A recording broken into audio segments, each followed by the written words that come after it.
Hello दोस्तों, कैसे हो आप सभी लोग। आई होप आप लोग बहुत अच्छे होंगे और आपकी पढ़ाई भी बहुत अच्छी चल रही होगी। आप सभी को जैसे पता है, आप सभी लोग जानते हैं कि हम क्लास 12 की एनसीईआरटी हिस्ट्री कंप्लीट कर रहे हैं और आज का हमारा जो पार्ट है वो पार्ट 3 है, यानी चैप्टर फर्स्ट जो था हमारा ईंटे मनके तथा हड़प्पा सभ्यता से जो भी हमारा चैप्टर था उससे संबंधित आज इस चैप्टर का पार्ट 3 वीडियो है।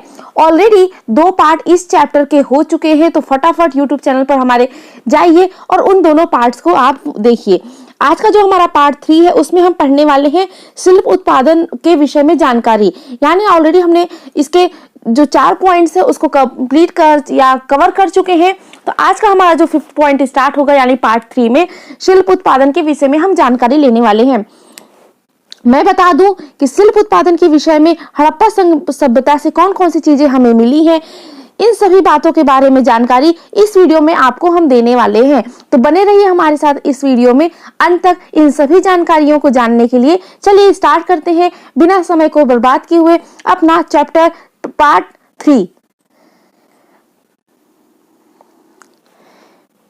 शिल्प उत्पादन के विषय में जानकारी। हमारा जो आज का जो टॉपिक रहेगा वो शिल्प उत्पादन के विषय में जानकारी।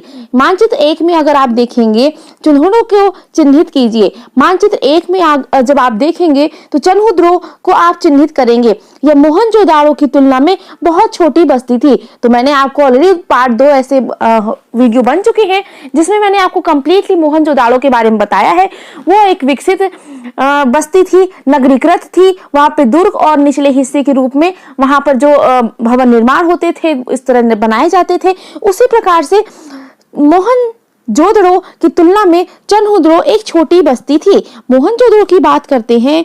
मोहनजोदड़ो का जो एरिया था वो 125 हेक्टेयर था, और जबकि चन्हुद्रो की जो एरिया है उसका क्षेत्रफल है वो 7 हेक्टेयर पर यह बस्ती है। कितने पे? 7 हेक्टेयर पे, जो लगभग पूरी तरह से शिल्प उत्पादन में संलग्न था। शिल्प कार्यों के लिए मनके बनाना, शंख की कटाई करना, धातु कर्म, मुहर निर्माण तथा बाट बनाने कार्य सम्मिलित थे। तो शिल्प कार्यों में कौन कौन से कार्य सम्मिलित थे, तो फटाफट आप मेरे साथ दोहराइए, यानी रिपीट करिए कि शिल्प कार्यों में मनके बनाने का काम था, शंखों की कटाई करने का काम था, साथ ही धातुकर, मुहर निर्माण, बाट बनाने के कार्य इसमें सम्मिलित थे। मनकों के निर्माण में प्रयुक्त पदार्थों की विविध उल्लेखनीय है। कार्निलियन यानी सुंदर लाल रंग का, कार्नियल शब्द यहाँ पर जो प्रयोग हुआ है वो किसके लिए हुआ है? सुंदर लाल रंग के लिए। कार्नियल क्या होता है? सुंदर लाल रंग का है, जिस पर स्फटिक, क्वार्ट्स, सेल खड़ी जैसे पत्थर, तांबा, कांसा और सोने जैसी धातुएं तथा शंख, फ्यांस और पकी मिट्टी सभी प्रकार के जो पदार्थ होते थे उनका प्रयोग मनके बनाने में होता था। कुछ मनके 2 या उससे अधिक पत्थरों को आपस में जोड़कर बनाए जाते थे। क्या होता था? कुछ मनके कैसे बनाए जाते थे? 2 या उससे अधिक पत्थरों को आपस में जोड़कर बनाए जाते थे। कुछ सोने के टोप वाले पत्थर होते थे। इसके कई आकार होते थे, जैसे चक्राकार, बेलनाकार, गोलाकार और खंडित होते थे। कैसे होते थे? चक्राकार होते थे, बेलनाकार होते थे, गोलाकार होते थे, ढोलककार के होते थे। कुछ इस प्रकार से ढोलककार के आकार में होते थे और खंडित होते थे, यानी टूटे हुए होते थे। तो ये हमें देखने को मिलता है कहाँ? चन्हुद्रो में जो कला विकसित होती थी, शिल्प उत्पादन जहाँ पे होता था, इस प्रकार से हमें वहां पर देखने के लिए मिल जाएंगे। तो इतनी बातें सभी को समझ में आई कि शिल्प उत्पादन के विषय में हम अगर बात करें तो हमें सबसे पहले बात करनी होगी चन्हुद्रो की, क्योंकि वहां पर जितने भी कार्य होते थे शिल्प के, वह सब जैसे मनके बनाना, शंख की कटाई करना, धातुकर, मुहर निर्माण, बाट बनाना, इन सभी का कार्य कहाँ होता था? चन्हुद्रो में होता था। आगे बढ़ते हैं। आपकी स्क्रीन पर 2 चित्र आ रहे होंगे, औजार और मनके के। औजार और मनके, ये औजार उस समय इस प्रकार के औजार बनाए जाते थे। मनके की मैं बात करूं, जिस प्रकार से आज के इस जमाने में लोग आभूषणों का प्रयोग करते हैं, उसी प्रकार से उस जमाने के जो ऐसे आभूषण होते थे उनको मनके कहते थे। क्या कहते थे? मनके कहते थे। इतनी बातें क्लियर हुई? आगे बढ़े, आप देख सकते हैं इसमें किस प्रकार की धातु का उपयोग किया जाता था।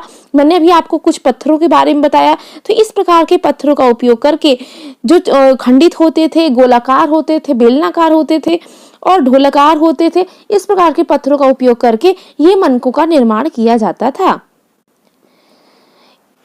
ईंट, मनके तथा अस्थियों आगे बात करते हैं, को उत्कीर्ण या चित्रकारी के माध्यम से सजाया जाता था। अभी जो पत्थर हुआ करते थे, जो अभी में हमने पढ़ा कि कुछ खंडित होते थे चित्र, कुछ गोलाकार होते थे, कुछ बेलनाकार होते थे, ढोलाकार होते थे, तो इनको उत्कीर्ण या चित्रकारी के माध्यम से सजाया जाता था। क्या किया जाता था? इन पत्थरों पर चित्रकारी की जाती थी और उसके बाद इन्हें सजाया जाता था और कुछ पर रेखा चित्र उकेरे गए थे। मनके बनाने के तरीकों में प्रयुक्त पदार्थों के अनुसार भिन्नताएं थी। मनकों बनाने के जो विभिन्न जो मनके बनते थे, उसमें हर प्रकार के जो मनके थे उनको बनाने के लिए अलग अलग तकनीकों का प्रयोग किया जाता था।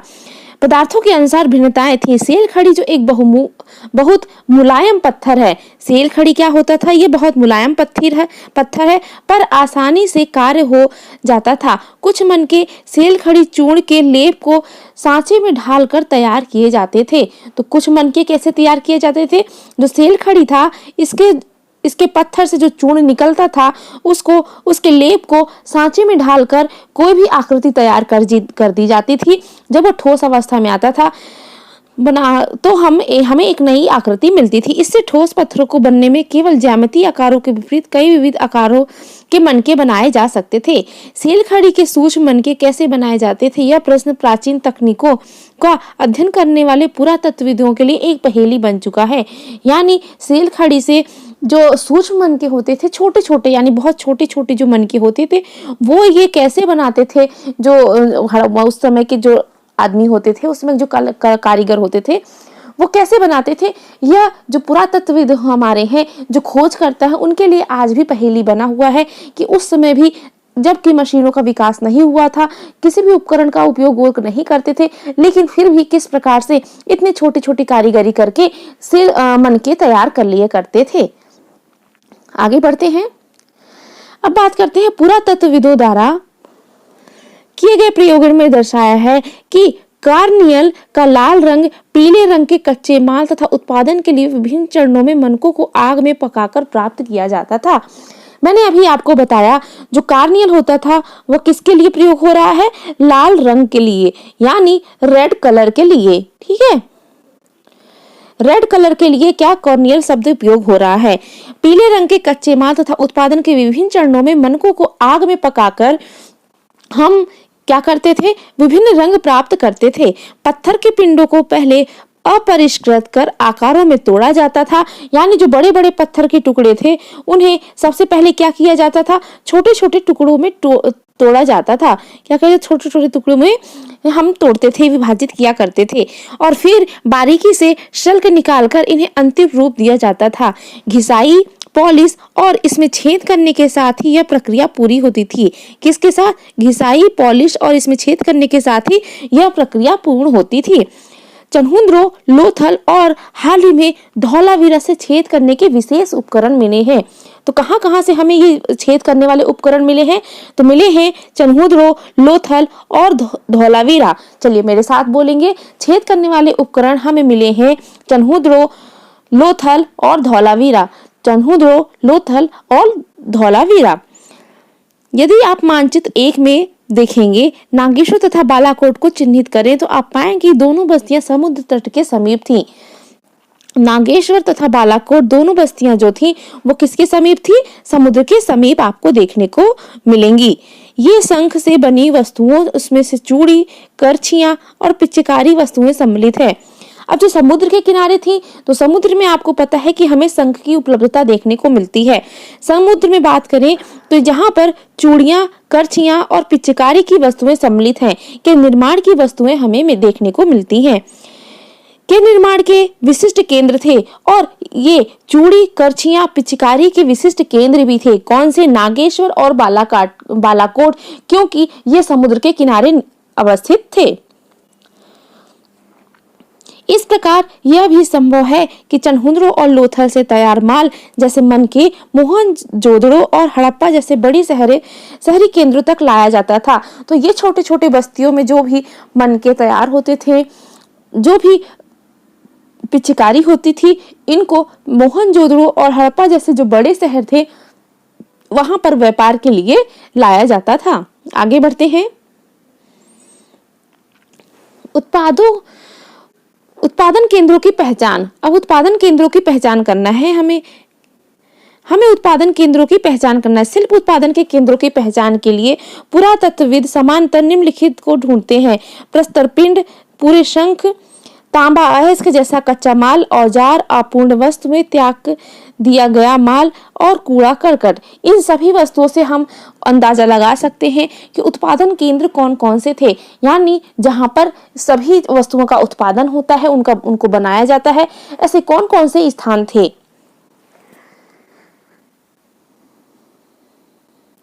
यहाँ तक कि कूड़ा करकट शिल्प कार्य के सबसे अच्छे संकेतों में से एक है। जो कूड़ा करकट होता था वो शिल्प कार्य के सबसे अच्छे संकेतों में से एक है। उदाहरण के लिए यदि वस्तुओं के निर्माण के लिए शंख अथवा पत्थर को काटा जाता है तो इन पदार्थों के छोटे टुकड़े के रूप में उत्पादन के स्थान पर फेंक दिए जाते थे।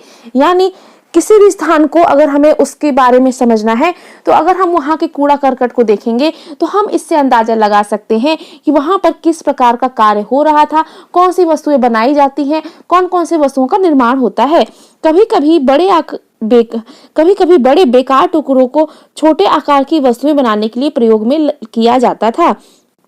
अब जो बड़े आकार की वस्तुएं थी उनको छोटे आकार में परिवर्तित कर उपयोगी वस्तुएं बनाई जा सकती हैं, परंतु बहुत छोटे टुकड़ों को कार्यस्थल पर ही छोड़ दिया जाता था। पर क्या होता था, जो बहुत छोटे छोटे टुकड़े होते थे इनका उपयोग नहीं हो पाता था, इसलिए ऐसे टुकड़ों को कार्यस्थल पर ही छोड़ देते थे। ये टुकड़े इस ओर संकेत करते हैं कि छोटे विशिष्ट केंद्रों के अतिरिक्त मोहनजोदड़ो और हड़प्पा जैसे बड़े शहरों में भी शिल्प उत्पादन का कार्य किया जाता था। और ये टुकड़े ही इंगित करते हैं कि मोहनजोदड़ो जैसे बड़े शहर, हड़प्पा जैसे बड़े शहरों में भी शिल्प कार्य के कार्य काफी कुशलता से किए जाते थे। तो हमने क्या समझा? हमने समझा कि किसी भी स्थान के कूड़ा करकट को देखकर हम शिल्प कार्यों के बारे में अंदाजा लगा सकते हैं कि वहां पर किस प्रकार का कार्य होता है, किस प्रकार की वस्तुएं उत्पादित होती हैं। अगर हम किसी बड़े आकार का जो कूड़ा करकट है उसको परिवर्तित कर, उसको तोड़कर, उसको विभाजित कर, छोटे आकार में परिवर्तित कर एक नया पदार्थ बनाया जा सकता है, यानी नई चीज बनाई जा सकती है। और किसी भी शहर को, किसी भी जगह की बात करें तो वहां के हम कूड़ा करकट को देख के समझ सकते हैं कि यहाँ किस प्रकार के चीजों का उत्पादन अधिक मात्रा में होता है। इसीलिए कहा गया है मोहनजोदड़ो और हड़प्पा जैसे जो बड़े शहर थे वहां पर भी शिल्प उत्पादन का कार्य बड़ी ही कुशलता से किया जाता था। आगे बढ़ते हैं।